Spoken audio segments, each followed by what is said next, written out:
falso profeta. Ele era assessor do procônsul Sérgio Paulo. O procônsul, sendo homem culto, mandou chamar Barnabé e Saulo porque queria ouvir a palavra de Deus. Mas Elimas, o mágico, que é o significado de seu nome, opôs-se a eles e tentava desviar da fé o procônsul. Então Saulo, também chamado Paulo, cheio do Espírito Santo, olhou firmemente para Elimas e disse: filho do diabo, inimigo de tudo que é justo, você está cheio de toda espécie de engano e maldade. Quando é que vai parar de perverter os retos do caminho do Senhor? Saiba que agora a mão do Senhor está contra você, e você ficará cego e incapaz de ver a luz do sol durante algum tempo. Imediatamente vieram sobre ele névoa e escuridão, e ele, tateando, procurava quem o guiasse pela mão. O procônsul, vendo o que havia acontecido, creu profundamente, impressionado no ensino do Senhor. Que loucura começa a viagem missionária de Paulo. Primeiro, nós vemos aqui os primeiros pontos de parada dele. A Bíblia fala que ele saiu de Antioquia, você pode olhar aqui no mapa, é o primeiro ponto, e ele vai em direção a Chipre, que é uma ilha. Em Chipre, eles passam, provavelmente só de passagem, por duas cidades. A primeira é Salamina e depois Pafos. E aí acontece o trecho que a gente acabou de ler. Nós temos aqui a figura do procônsul. O que é importante a gente entender? Roma era o principal país daquele tempo, como os Estados Unidos hoje, que tinha maior influência no mundo inteiro. Mas era uma influência também militar. Eles chegaram a muitas nações no mundo naquela época. E tinham dois tipos de classes de cidades dominadas pelos romanos. Você tinha as províncias que não precisavam de tropas romanas, porque eram consideradas províncias mais pacíficas. É o caso dessa província aqui, que a gente está lendo. E essas eram administradas pelo Senado de Roma, através da figura do procônsul. Então a gente está vendo aqui o procônsul. Então era o homem responsável por administrar aquela cidade para Roma. E nós temos as cidades mais rebeldes, que precisavam das tropas romanas. Essas eram administradas diretamente pelo imperador romano. Então aqui nós vemos Paulo chegar até um homem influente, que era o procônsul, que reportava para Roma diretamente. E esse procônsul, ele era enganado por um falso profeta, chamado Bar Jesus. Bar Jesus significa filho de Jesus. Ele queria usar um nome para dar uma aparência de alguém que ele não era. E aqui, quando Lucas escreve o livro de Atos, sabemos que Lucas é o autor, ele faz questão de mencionar o verdadeiro nome dele, de Bar Jesus, que não era um filho de Jesus. O verdadeiro nome dele é Elimas, que significa mago. Ele era um profeta que enganava ainda pessoas influentes. Ao invés de aproximar de Jesus, o que o nome dele parecia sugerir, ele afastava as pessoas de Jesus. Então você vê como Satanás, ele é astuto. Ele quer enganar o mundo com algo bem parecido com a verdade. Era quase Jesus, Bar Jesus. Mas era totalmente o oposto da verdade. Então é o famoso exemplo que nós sempre citamos. Se eu quero enganar alguém, eu vou dar uma nota falsa, muito parecida com a verdadeira. Eu não vou tentar te enganar com uma nota muito falsa. Eu vou tentar te enganar com algo parecido com a verdade.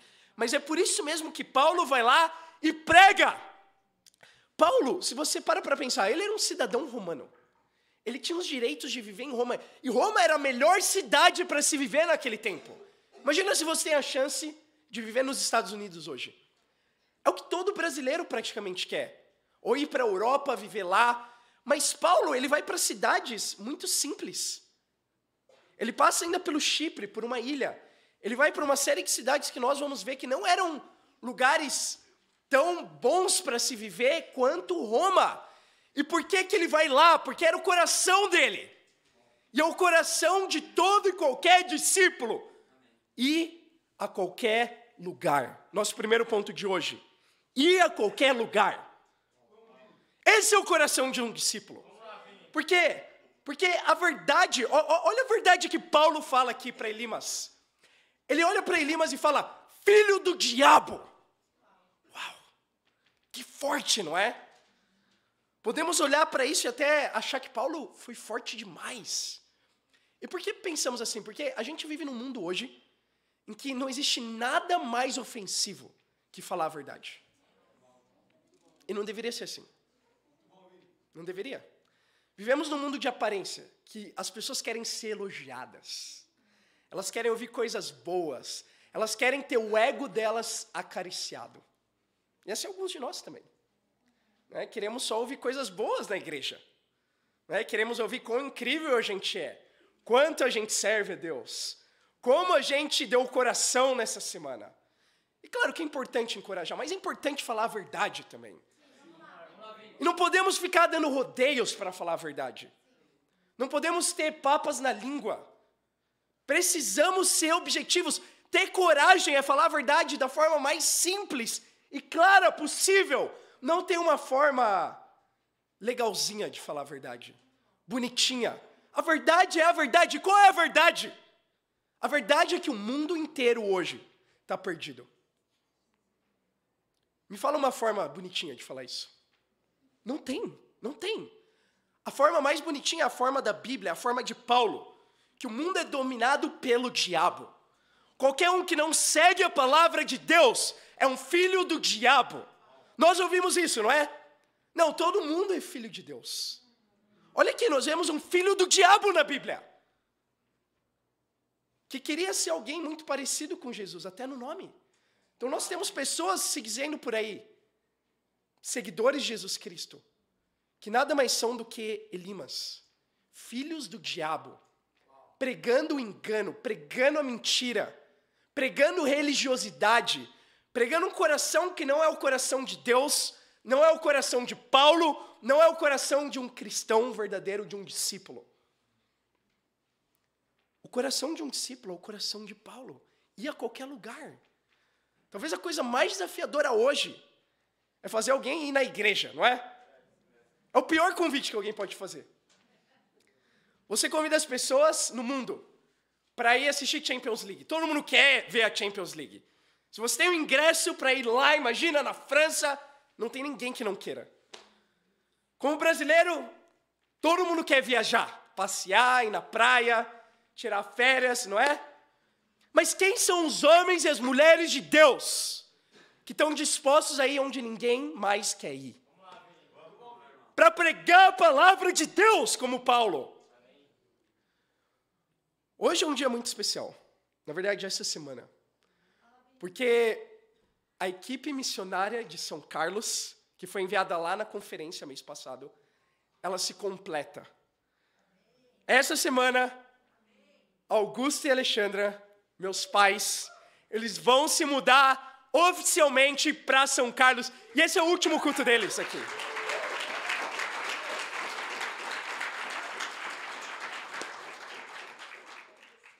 E eu fico muito grato de poder ver Deus levantar eles, enviar eles. E eles são discípulos totalmente comprometidos de Jesus, que estão dispostos hoje a ir para qualquer lugar para pregar a palavra de Deus. Me inspira a fé da minha mãe.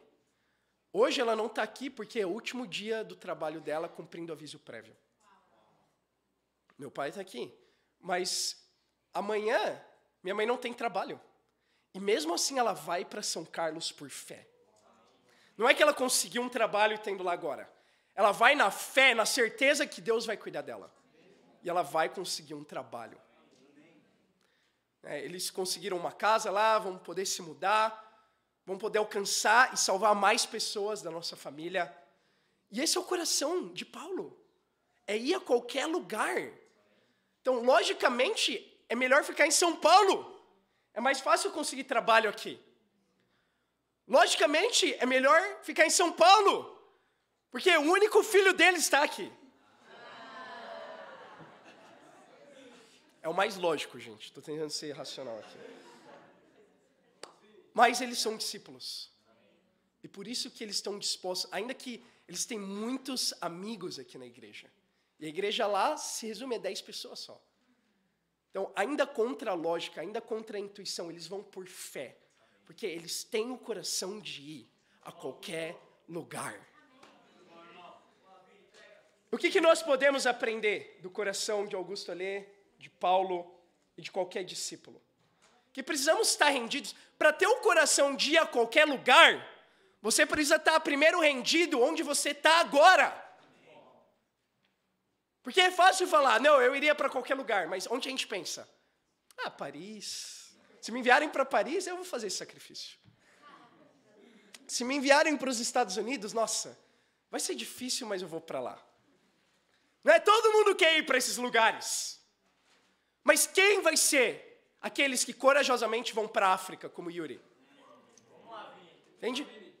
Quem vai para a Rússia, como Piai, que foi 2 meses atrás?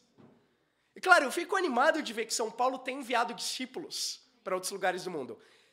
Semana passada enviamos Henrique Bortoletti, da região leste, para a Holanda. Tem igreja lá. Nossa irmã Dani, ela vai ficar algum tempo lá em Paris, na França, com a igreja lá. Vai ser difícil, Dani, eu sei. Isso é um sacrifício. Mas ela vai estar lá, vai ser incrível. Doug está lá na igreja no Canadá agora, também sofrendo muito. Não é a Mari que está sofrendo, é o Doug. Mas, irmãos, esse é o coração. O nosso coração é o coração de Jesus. É de ver esse mundo evangelizado para Deus. Porque o mundo está perdido. O que significa que o mundo precisa ser evangelizado. O nosso trabalho é local, mas a nossa visão é global. Para evangelizar o mundo para Deus. Mas precisamos estar rendidos. Na sua faculdade, esteja rendido. A evangelizar essa universidade para Deus. No seu trabalho, esteja rendido. Evangelizar o seu trabalho para Deus. Se você está no Ministério dos Casados agora, vamos estar rendidos e ser ousados por Deus. Vamos seguir lendo aqui Atos 13, versículo 13 agora. Lembra, Paulo estava em Pafos, aqui no Chipre. De Pafos, Paulo e seus companheiros navegaram para Perge, na Panfilha. Então, Panfilha já fica aqui na parte continental. O primeiro lugar que Paulo foi, saindo de Pafos. Ele chega em Perge, aqui na parte litorânea, como podemos ver. João os deixou ali e voltou para Jerusalém. De Perges, prosseguiram até Antioquia da Pisídia. No sábado, entraram na sinagoga e se assentaram. Depois da leitura da lei dos profetas, os chefes da sinagoga lhe mandaram dizer: irmãos, se vocês têm uma mensagem de encorajamento para o povo, falem. Nosso segundo ponto. Fazer qualquer coisa. Paulo tinha um coração de fazer qualquer coisa para Deus.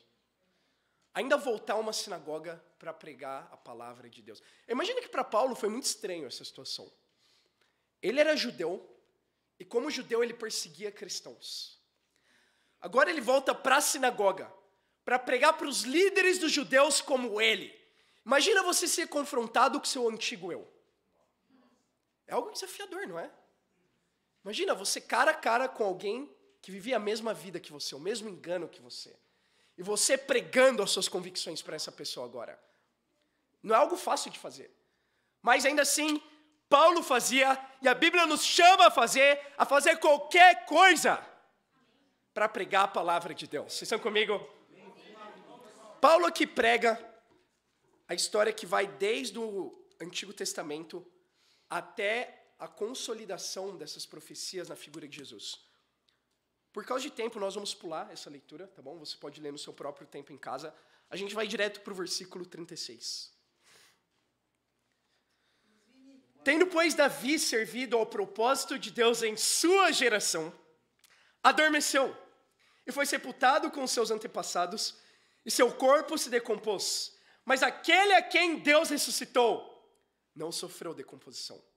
Portanto, meus irmãos, quero que saibam que mediante Jesus lhes é proclamado o perdão dos pecados. Então, no meio da pregação de Paulo, que, de novo, começa desde o Antigo Testamento, ele fala desde Moisés até Davi, para chegar em Jesus Cristo. Ele fala algo muito interessante sobre Davi no versículo 36. Ele fala que Davi serviu o propósito de Deus na sua geração. Imagina ouvir isso de você. Imagina, Débora cumpriu o propósito de Deus na sua geração. Magália cumpriu o propósito de Deus em sua geração. Benjamin cumpriu o propósito de Deus na sua geração. Jusileide. Irmãos, é o que todos nós queremos ouvir, não é? Mas para ouvir isso um dia, precisamos ter o coração de Davi. Precisamos ter o coração de Paulo, o coração de Jesus, que não é simplesmente evangelizar o mundo, e sim evangelizar o mundo na nossa geração. Esse é o nosso sonho como igreja. Não é evangelizar o mundo em 2100, 2200. É evangelizar o mundo agora, na nossa geração. E você se pergunta, por que a nossa geração? Boa pergunta. Porque é a única geração que a gente controla. A única pessoa que você pode controlar é você mesmo. Eu não controlo nem o meu cachorro mais. Essa semana a Rap destruiu a casa. Parecia um furacão. Não sei, ela estava virada no 220. Foi no banheiro, comeu várias coisas no banheiro, revirou o lixo na cozinha, bagunçou toda a sala. Ela fez uma bagunça lá em casa. Ainda que a gente adestrou ela algum tempo atrás. Então é difícil ainda controlar um cachorro. Para os que têm filhos, uau, vocês sabem, não é? Como é difícil controlar os filhos. E eu sei porque eu sou filho. Difícil me controlar. Mas, esse é o ponto. A única pessoa que você controla é você. A única geração que você controla é a sua. Nada garante que o mundo vai ser evangelizado em 2100, 2200. Se nós vamos querer fazer algo para Deus, se queremos fazer qualquer coisa, isso tem que ser feito agora, nessa geração. Não pode esperar o evangelismo no mundo. Porque essa é a geração que a gente controla. Paulo entendia bem isso. Vamos seguir lendo, versículo 44. No sábado seguinte, quase toda a cidade se reuniu para ouvir a palavra do Senhor. Quando os judeus viram a multidão, ficaram cheios de inveja e blasfemando contradiziam o que Paulo estava dizendo. Então Paulo e Barnabé lhe responderam corajosamente: era necessário anunciar primeiro a vocês a palavra de Deus, uma vez que a rejeitaram e não se julgam dignos da vida eterna, agora voltamos para os gentios. Pois assim o Senhor nos ordenou: eu fiz de você luz para os gentios, para que você leve a salvação até os confins da terra. Ouvindo isso, os gentios alegraram-se e bendisseram a palavra do Senhor. Creram todos os que haviam sido designados para a vida eterna. A palavra do Senhor se espalhava por toda a região. Mas os judeus incitaram as mulheres religiosas de elevada posição e os principais da cidade, e provocando perseguição contra Paulo e Barnabé, expulsaram do seu território. Estes sacudiram o pó de seus pés em protesto contra eles e foram para Icônio. Os discípulos continuavam cheios de alegria e do Espírito Santo. Requer coragem viver o propósito de Deus para as nossas vidas. Requer coragem. Está disposto a fazer qualquer coisa por Deus. E você tem que se perguntar hoje: você faria qualquer coisa por Deus? Porque se a resposta é não, se existe um limite no seu coração hoje, significa que o seu coração não é o de Paulo. Não é de um discípulo de Jesus. Muitas vezes colocamos limites. Eu faria qualquer coisa para Deus, a não ser isso, isso e isso. A gente faz uma listinha. Então, eu aceitaria estudar a Bíblia, mas não ser batizado. Eu aceitaria fazer isso, mas não se me pedirem aquilo. Eu aceitaria estudar a Bíblia, mas não se me derem esse desafio aqui. Como me distanciar do meu namoro que não agrada a Deus. Quando você rejeita fazer algo que Deus está te pedindo, você rejeita o propósito de Deus. você rejeita o próprio Deus. É algo forte, mas é a verdade. Pelo contrário, quando nós nos dispomos a fazer qualquer coisa para Deus, vamos estar aqui como Paulo, que mesmo perseguido, mesmo expulso de Perge, onde ele estava, e daí ele tem que se mover para Icônio, ele e os discípulos continuavam cheios de alegria e do Espírito Santo de Deus. Não tem nada mais extraordinário nessa vida do que você estar cheio de alegria por fazer qualquer coisa para Deus. As pessoas que estão dispostas a fazer qualquer coisa para Deus são as pessoas alegres. São as pessoas que estão cheias do Espírito Santo.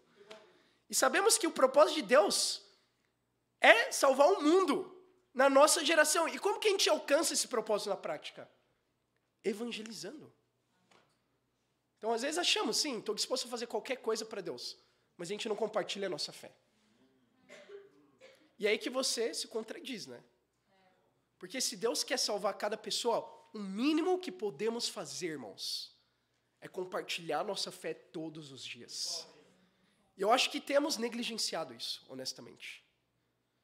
Precisamos resgatar essa convicção básica, que cada discípulo é chamado para fazer um discípulo.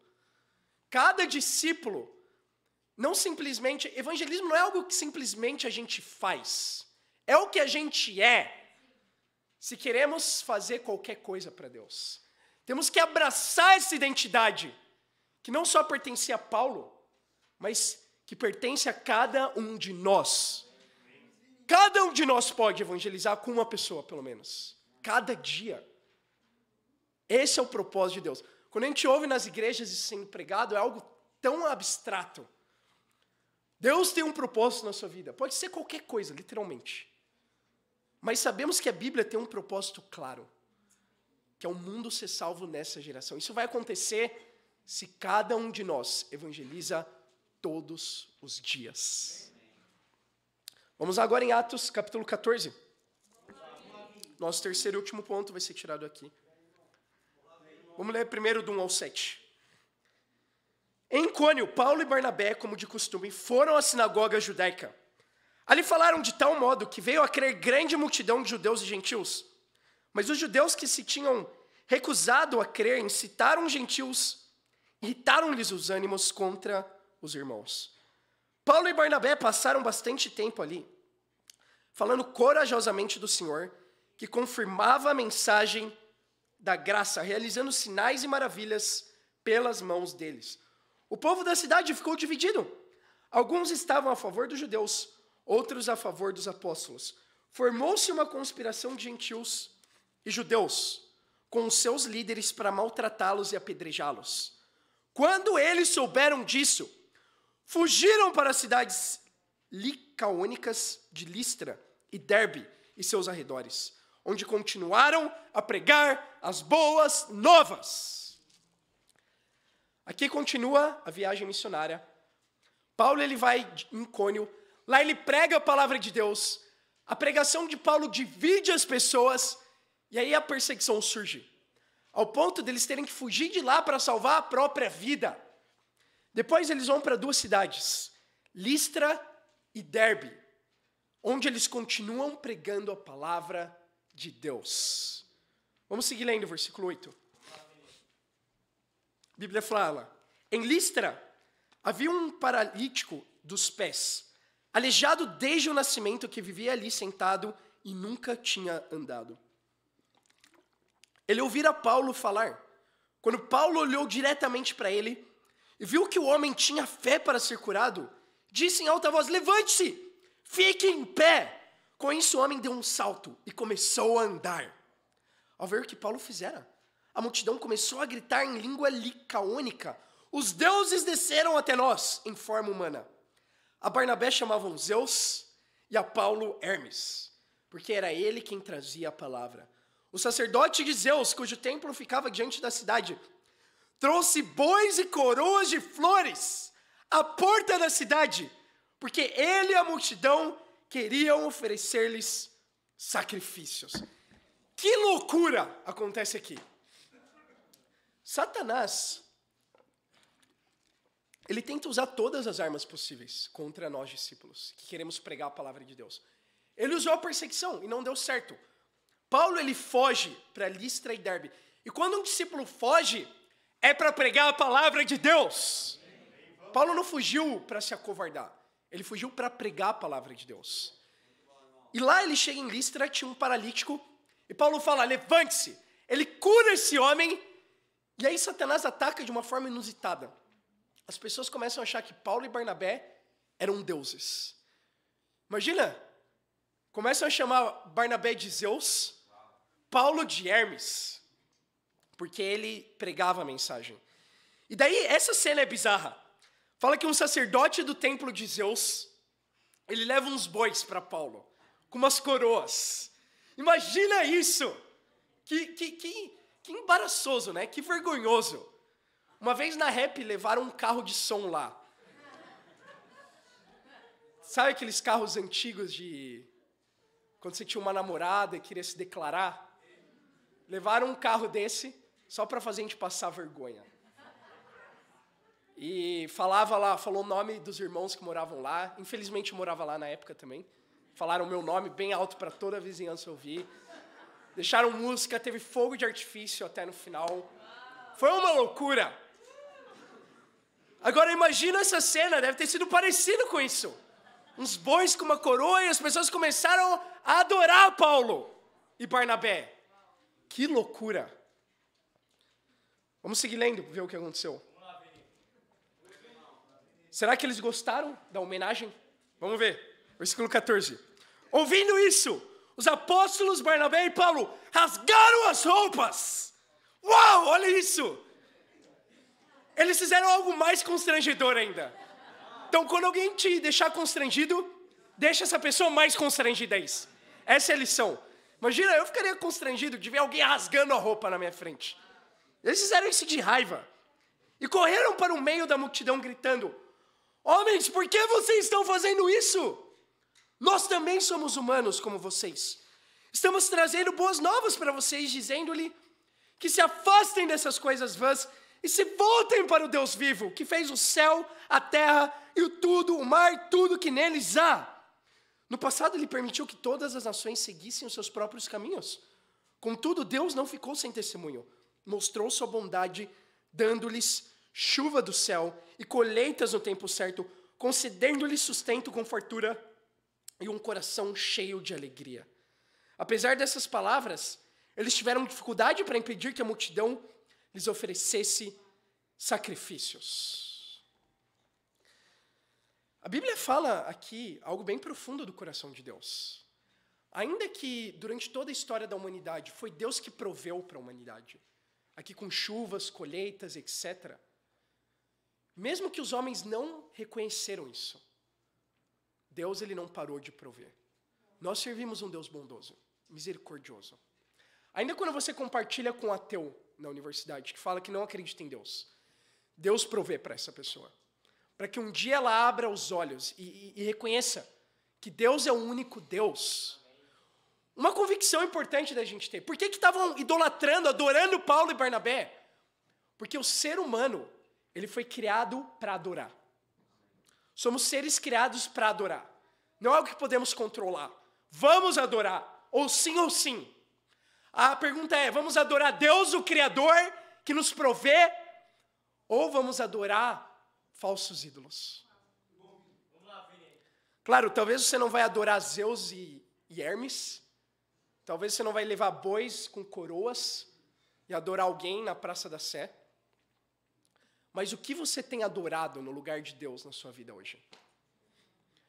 Tem um ditado bom que é, para saber o que você idolatra, faz o seguinte, repara para onde sua mente vai quando você se distrai. Porque possivelmente é isso que você idolatra. Talvez alguns aqui estão pensando em esporte, futebol. Talvez é isso que você idolatra. Esse é o coração de muitos homens. Talvez você está pensando nas coisas da casa agora. Coisas que você tem que arrumar, ou cozinhar para a semana. Talvez é isso que você idolatra. Talvez estamos pensando aqui no trabalho, preocupado com algo. Talvez estamos pensando num relacionamento. Talvez estamos pensando no que... Enfim, não importa. Precisamos estar aqui com o nosso foco 100% em Deus, irmãos. E deixar para trás tudo que tira esse foco dos nossos corações e da nossa mente. Terceiro e último ponto. Deixar qualquer coisa. O coração de Paulo era deixar qualquer coisa. Por isso que ele deixou Roma. Por isso que ele deixou Jerusalém. Por isso que ele deixou cada uma das cidades que ele passou, fazendo discípulos e fazendo relacionamentos. Por isso que a gente está vendo aqui, ele passou por muitas cidades diferentes. Por isso, quando ele viu a idolatria, ele deixou a roupa dele. Porque Paulo ele não tinha apego a coisas materiais. Coisas temporárias que ele sabia que ele ia deixar para trás um dia. Paulo, ele queria adorar o único e verdadeiro Deus. Se queremos ter o coração de Paulo, precisamos ter o coração de deixar qualquer coisa. Paulo ainda se dispôs a deixar a vida dele. É o que fala aqui no versículo 19 em diante. Vamos seguir lendo. Então alguns judeus chegaram de Antioquia e de Icônio e mudaram o ânimo das multidões. Apedrejaram Paulo e o arrastaram para fora da cidade, pensando que estivesse morto. Mas quando os discípulos se juntaram em volta de Paulo, ele se levantou e voltou à cidade. No dia seguinte, ele e Barnabé partiram para Derbe. Aqui Paulo, irmãos, ele é apedrejado. Simplesmente porque ele pregava a palavra de Deus. Ele se dispôs a perder a vida dele. Por quê? Porque depois de ser apedrejado, quando achavam que ele estava morto, imagina o estado dele aqui. Se você acha que uma pessoa está morta depois de ser apedrejada, é porque ela está num estado deplorável. Paulo ele se levanta e ele volta para a cidade onde ele foi apedrejado. Isso é loucura. E por que Paulo estava disposto ainda a deixar a vida dele? Porque ele sabia que mais do que ser um missionário de passar por cidade em cidade, a rota final dele era estar no céu um dia com Jesus. E por isso que ele segue pregando. Vamos terminar aqui o capítulo. Eles pregaram as boas novas daquela cidade, fizeram muitos discípulos. Então voltaram para Listra, Icônio e Antioquia, fortalecendo os discípulos e encorajando-os a permanecer na fé, dizendo, é necessário que passemos por muitas tribulações, para entrarmos no reino de Deus.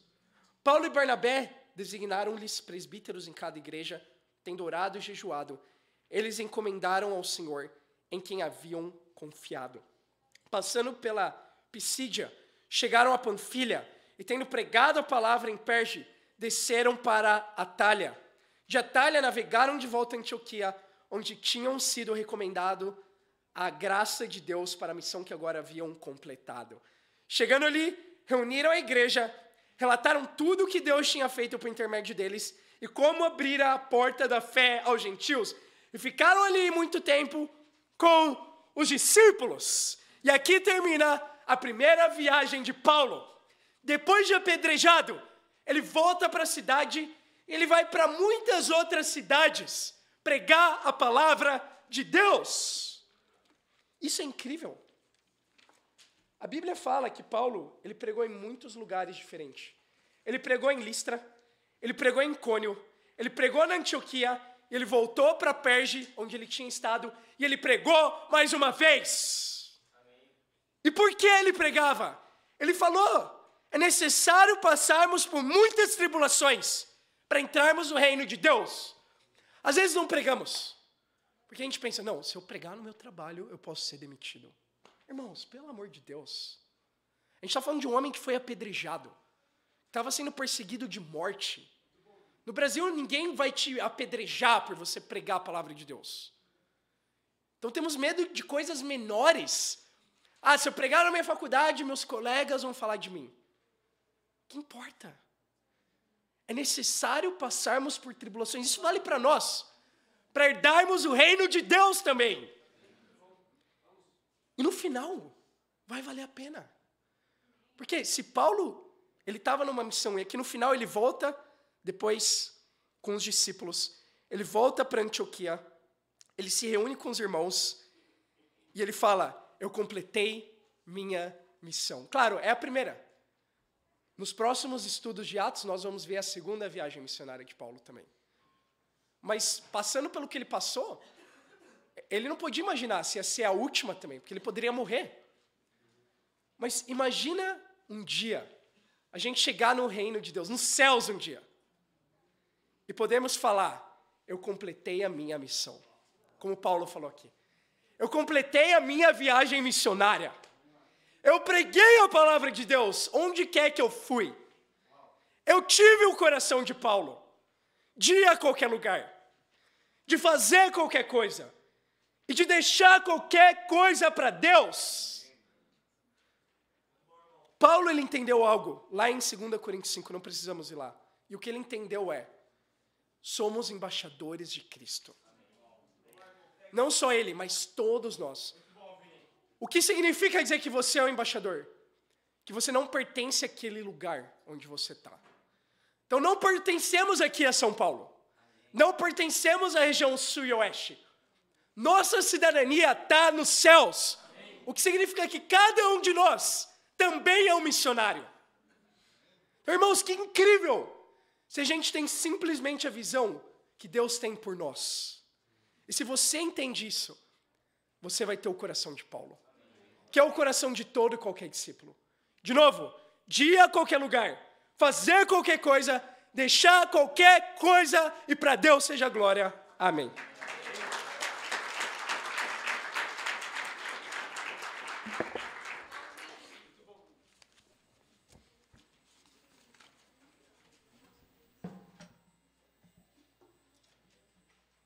Obrigado, irmão.